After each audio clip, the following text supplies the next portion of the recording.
Hello and welcome to the DVB Newsroom. I'm Nora. I'm joined in studio by Hetty, Program Lead at Stop Online Harm. It's a new online initiative dedicated to cyber safety in Myanmar.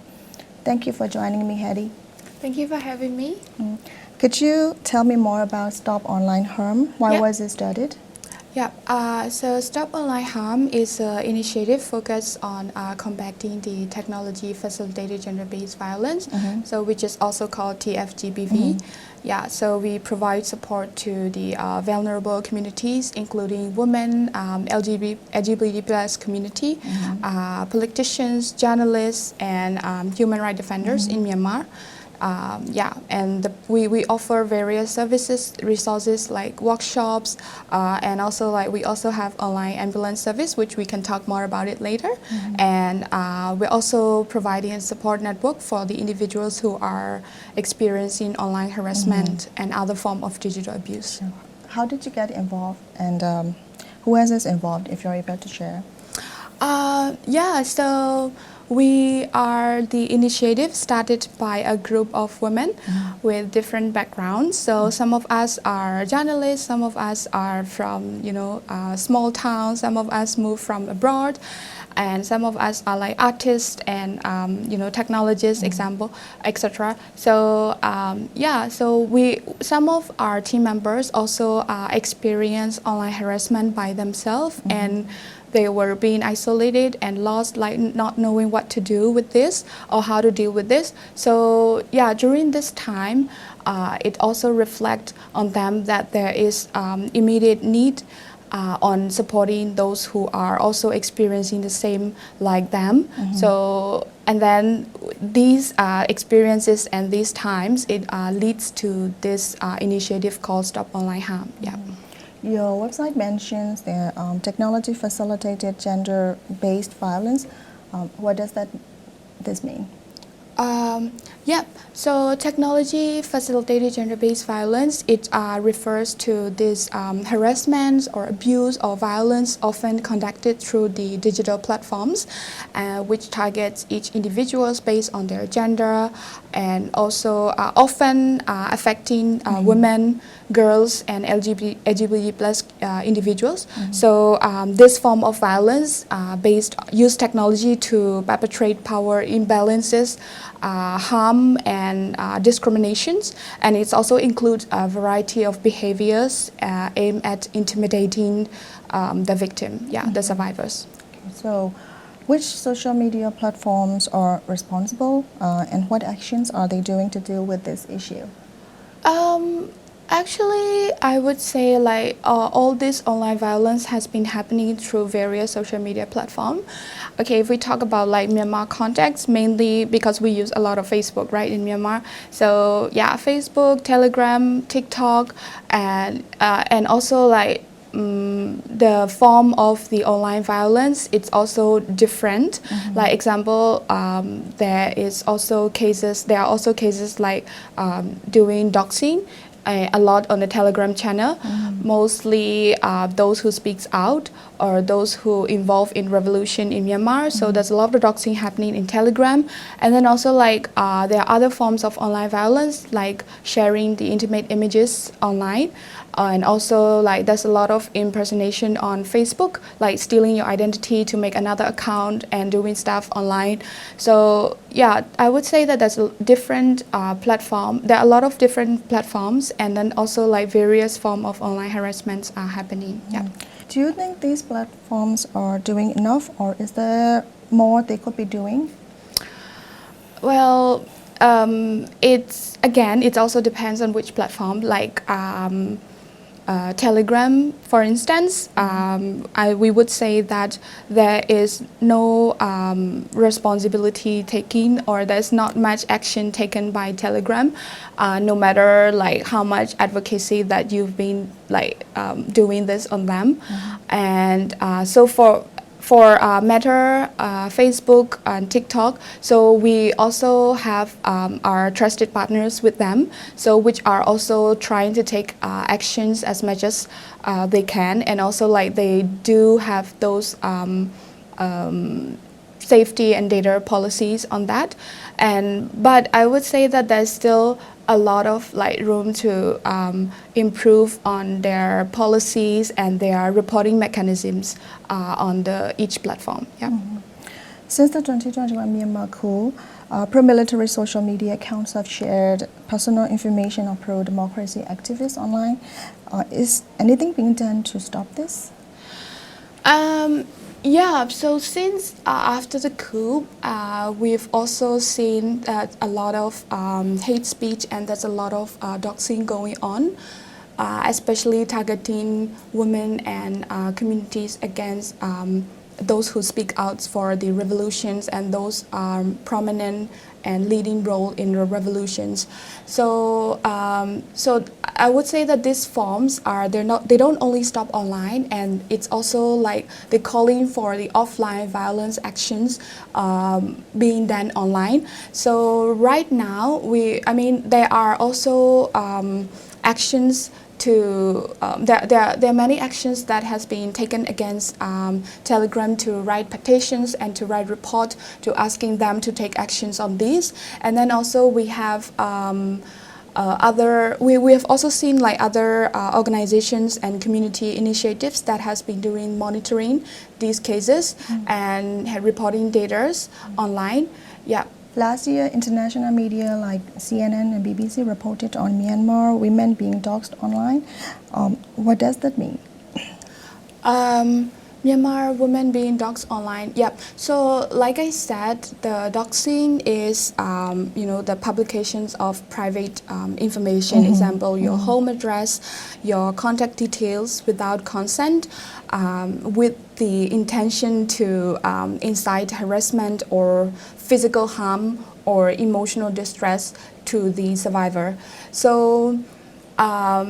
Many Myanmar women, especially those women leaders, women politicians, and activists, they have been attacked on various social media platforms, especially Telegram, with doxing. So not only sharing their private and information, but it's also harassing them sexually, like sexualizing them, giving comments on their appearance and. There's a lot of sexual harassment also involved on top of the doxings.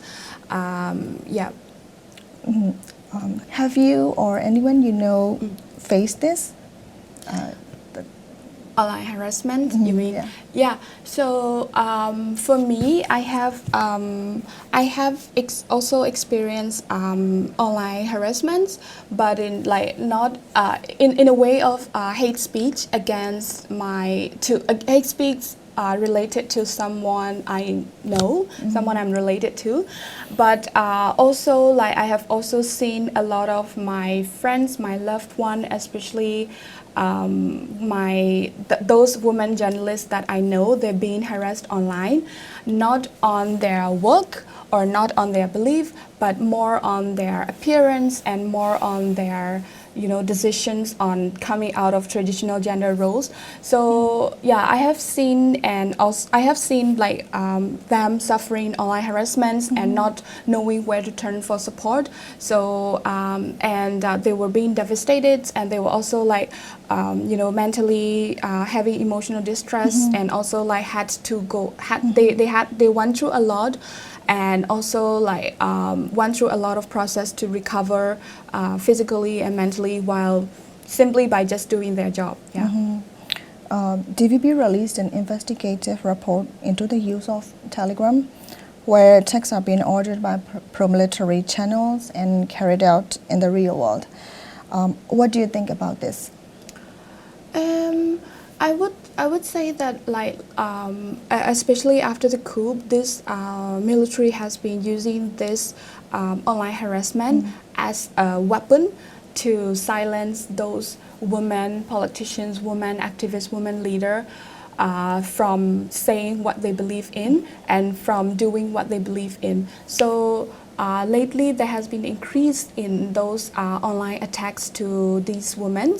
So and it's also often and mostly related to the offline violence. So I just want to say that military has been using these as a weapon to silence the voices that speaks out. What ways is Stop Online Harm trying to address the spread of hate speech and disinformation on social media? So on top of the supports that we provided, we're also having these awareness campaigns that we are currently working on it. So that would include like sharing knowledge and sharing resources on the forms of online harassments and also about those hate speech against the women and doxings. So we're also doing awareness campaigns, and also like we also conducting these workshops on empowering and building resilience for those who are being attacked online. Yeah. So how can individuals contribute to combating hate speech and disinformation? Well, so I just want to say that this online violence, it can be affected to anyone, and also like no matter how much you protect yourself. So this stopping this online violence is not like individual problem, and it's also like it's everyone's problem, I would say. So like if you're not able to take big actions or advocacy and big work, you can simply also like listen to someone being harassed without any judgment, or you can like simply share this awareness campaign advocacy post, and then also like you can also like involve in these workshops, and also while taking care of yourself and like raising security and minding your activities online. So those are some of the simple things that individuals can contribute to stopping this online harassment, online harm. Yeah. You have mentioned about the online ambulance. Yeah. Could you tell me more about it? Yeah, sure. So we have this immediate response service called online ambulance. So as an ambulance, you're giving immediate response when the incidents happen, right? So likewise, we Stop Online Harm team has this online ambulance service for those who are in need of the help because they are facing online harassment. So if someone is facing online harassment and not knowing what to do, where to get support, they can reach out to us via email, via Signal, call, or Telegram, or from our Facebook page to get help on what they need. So in the online ambulance, we're going by a survivor central approach. So we're not the one who like telling the survivor what to do or how to proceed with that. Instead, the survivor will request what kind of help and support that they need the most right now. So we're providing 3 types of support in online ambulance. The first one is the mental health, because the impact of online harassment can be very devastating, and there's a lot of emotional distress can happen to these survivors. So if they need to rebuild on their mental health and they need to speak with counselors, we also have like our in-house counseling experts, and also like we also have our partner organization who can give help on the mental health. And then the second one is the technology support. So in technology support, we also give advice on reporting mechanisms, and we also help to report to these various social media platforms with our trusted partners to remove the content from online. And the last one is the legal support. So in terms of legal support, as you know, right now there is no law enforcement in Myanmar. So we have our trusted legal partner organizations who can help on these survivors. So we refer them to these partner organizations to get the legal support and advices that they needed. So these are the forms of the support that one can ask from the online ambulance service. Yeah. I noticed you had a podcast with your colleagues. How has that been going? Yeah, so we Stop Online Harm also have a podcast series called Trust Talks. So the objective is like to raise awareness about this online harassment and hate speech, and how one can support to the survivors of the online harassment through engaging podcast conversations.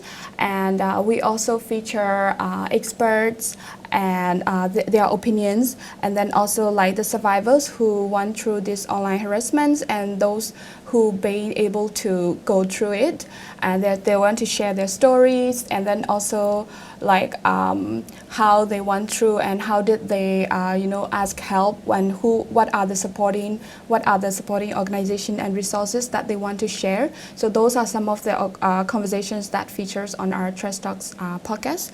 So currently we have published like 3 episodes and more to come. So we also have our YouTube channel, and you can listen to it from our YouTube channel. Yeah.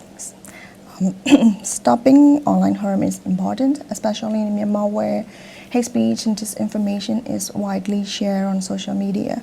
So thanks for joining me and sharing your story with us today, Hetty. Yeah, thank you so much for having Stop Online Harm on DVB channel. So I am sure this will also like help to reach to more survivors, more women, those are in need of this kind of support. So thank you very much.